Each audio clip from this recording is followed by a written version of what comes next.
The state of New Jersey passed a law that banned landlords from making unconscionable rent spikes, but didn't define how much unconscionable was. Now, Newark, New Jersey has decided that unconscionable rent spikes are anything over 5%. I'm Tony, and this is Real Estate Investing and Landlord News. All right, so I have an interesting article for you today, and it's going over the things that are happening up in a place like New Jersey, okay, and specifically in Newark, New Jersey. Now, obviously, there are a lot of places within the state that already have rent control in place, right? But when you read this here, this is a state law that prevents landlords from spiking rent in an unconscionable manner. What does unconscionable mean? Well, that's up to the determination of whatever government official, whatever bureaucrat decides what it is, okay? And in the case of Newark in particular, they decided anything over 5% was unconscionable, okay? So, yeah, I mean, when you put something in your law that doesn't have any specific definition, well, unconscionable could be 0%. Unconscionable could mean that landlords actually have to cut their rents because, they're already too high. Who knows what unconscionable means? Okay, this is a complete joke. It's a farce. And, I would say I feel bad for the landlords up there, but you already knew this stuff was coming. There's already rent control in Newark. There's already a lot of ridiculous anti-landlord, anti-property rights laws there. And you should have known that you're not going to gain any rights back. You're not going to get any back. You're only going to lose more and more. And it's going to hurt. It's going to hurt even worse as time goes by.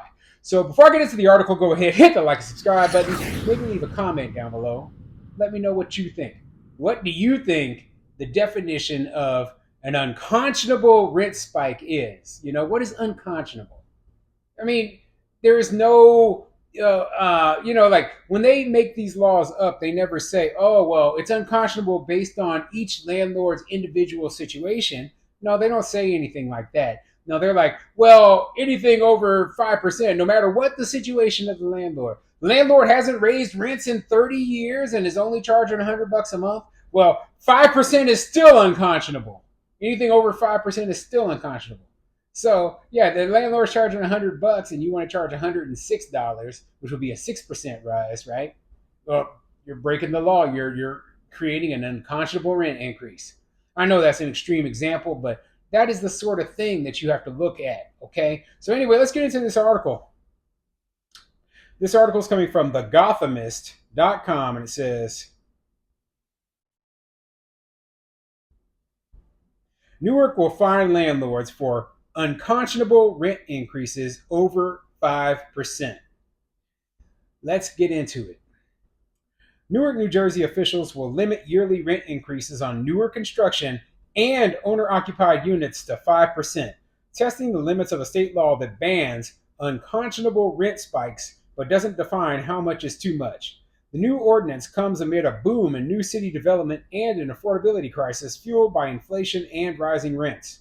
The affordability crisis in Newark is getting worse and likely to get much worse over time, David Trout, founding director of the Rutgers Center on Law and in Metropolitan Equity, said during a city council hearing on the ordinance this month. So pay attention to what they said in that very first paragraph, right? Or I'm sorry, in the second paragraph there, right? It says that this will actually apply to new development as well as owner-occupied. Okay, that was in the first paragraph, but owner-occupied homes, right? So I believe that, they did have rent control in Newark prior to this, but it did not apply to owner-occupied buildings that were under a certain number of units. I'm not exactly sure, but how many units, I believe it's probably 3 or 4. And then it didn't apply to new construction either, because rent control policies that are applied to new construction can just basically kill new development. And every city that's ever implemented a rent control policy onto new development has figured that out. Unfortunately, the people in Newark are dumb, and they didn't read any of the history lessons out. They could have read what happened with St. Paul 2 years ago and figured this stuff out. Basically, new development will be killed if you say, hey, that brand new, multi-$100 million tower that you were planning on building, well, you won't be able to raise the rents on it. Yeah, you won't be able to raise the rent, so you're just out of luck. Well, guess what? The developers are going to say, I'm not building then, okay? Don't think for one second that just because you're popular right now doesn't mean that, hey, there aren't 100 other little suburbs that are right next to you that the developers will move all their money over to that don't have those same rent control rules, okay? So they're only hurting themselves. And I'm laughing. I'm laughing because I want to see it. I want to see them have to go back and like, oh no, we screwed up, we messed up. What happened to all the developers? What happened to all the investment? It's gone. It's gone. It will leave. And don't think for one second it won't. He said the market needs regulatory constraints. The fact that the city has, in many respects, become a playground for outside investors who recognize that this is a captive population in one of the most expensive housing regions of the country, so that there's no place left to go. The city of Newark, therefore, is ripe for rent extraction, he said. Captive? This dude thinks that there's a captive audience there? But like people, once they move into Newark, they can never move out. They can never go anywhere else. No, you're stuck. You're stuck there forever. No, listen, man. You're surrounded by a humongous metropolitan area. Okay, the tenants can move if they want to. If you can't afford an area, you might have to move.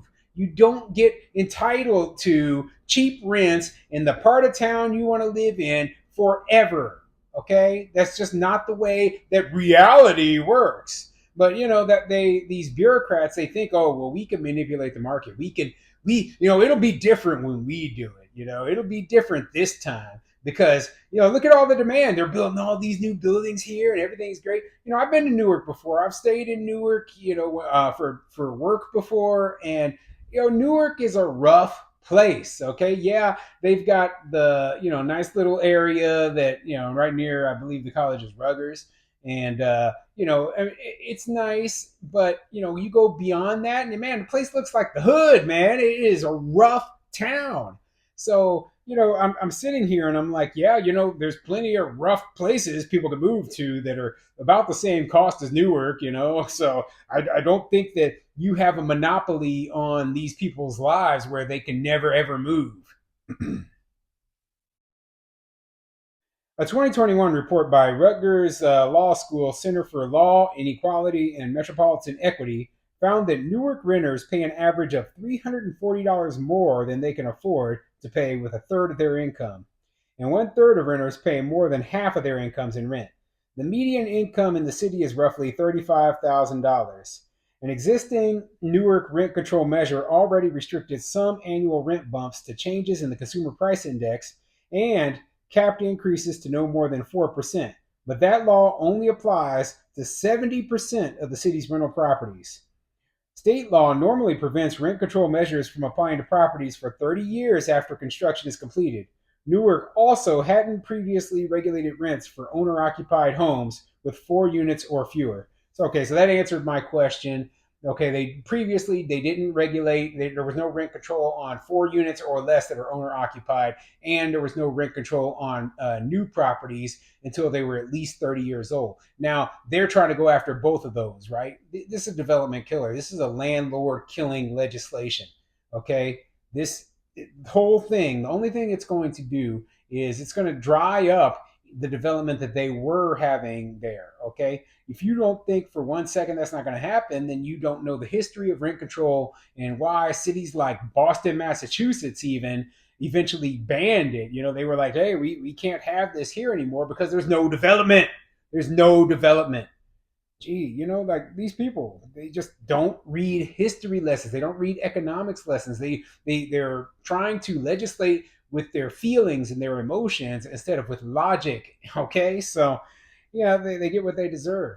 They get what they deserve. So Newark, it even said there the median household income is only 35,000 a year. It's a poor place. Like I said, it's a hood. It's a ghetto. Okay, a lot of that place is very, very rough. It's not the kind of place that I was walking around at night when I was visiting. Okay, it just is. It's not a nice place, but they implement these policies because they think, oh well, this will keep the housing cheaper. No, it's actually going to have the opposite effect. It's going to make housing harder to find. It's going to make it what is available more expensive, and it's going to really hurt the landlords who already exist there, and their properties are going to fall into disrepair. And I mean, it's the same stuff that you've seen over and over and over again, and now they've roped in owner occupants and new construction with that. So no surprise, no surprise. Put in the comment down below if you're surprised by what Newark, New Jersey is doing with this whole rent control thing.